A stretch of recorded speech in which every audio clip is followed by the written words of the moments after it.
আপনার কি মনে হয় বাম আমলে বামেদের সব থেকে বড় শক্তি কি ছিল, আর তৃণমূল আমলে 20টা বছর প্রায় কাটতে চলেছে, তৃণমূলের সব থেকে বড় শক্তি কি? বাম আমলের সব থেকে বড় পাওনা হচ্ছে আমাদের অ্যাগ্রেরিয়ান রিফর্মস, জমি আন্দোলন, এবং আমরা একটা একটা মানে অর্থনৈতিক দুঃসময়ের মধ্যে দিয়ে কাটিয়েও ইস্টার্ন ইন্ডিয়ার একজন রাজ্য হিসেবে আমরা একমাত্র রাজ্য যারা আমাদের নিম্নবিত্ত নিম্ন মধ্যবিত্ত মানুষের কিছুটা সেফটি সিকিউরিটি, তাদের যে একটা জীবনযাত্রা ছিল একটা ক্রমাগত দাসত্ব বৃত্তির মধ্যে দিয়ে, একটা ইনসিকিউরিটির মধ্যে দিয়ে, সেই কাজটা আমার মনে হয় বাম আমলে ইজ আ ফান্ডামেন্টাল ওয়ার্ক।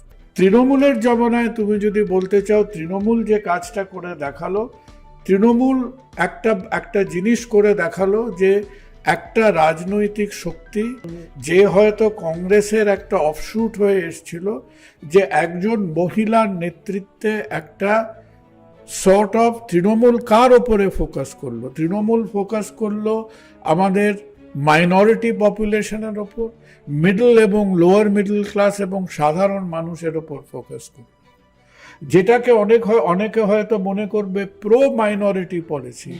তার মধ্যে তৃণমূল আমাদের হয়তো একটা সামাজিক স্টেবিলিটি দিতে পেরেছিল, অর্থাৎ আমরা বাকি ভারতবর্ষের মতো অটোমেটিক কোথায় কোথায় খালি হিন্দু মুসলমান হিন্দু মুসলমান হিন্দু মুসলমান করব, হয়তো পলিটিক্যালি সেটার মধ্যে সমালোচনা আছে যে তুমি মাইনরিটিদের তোষণ করছো, এ করছো, এরকম বলে।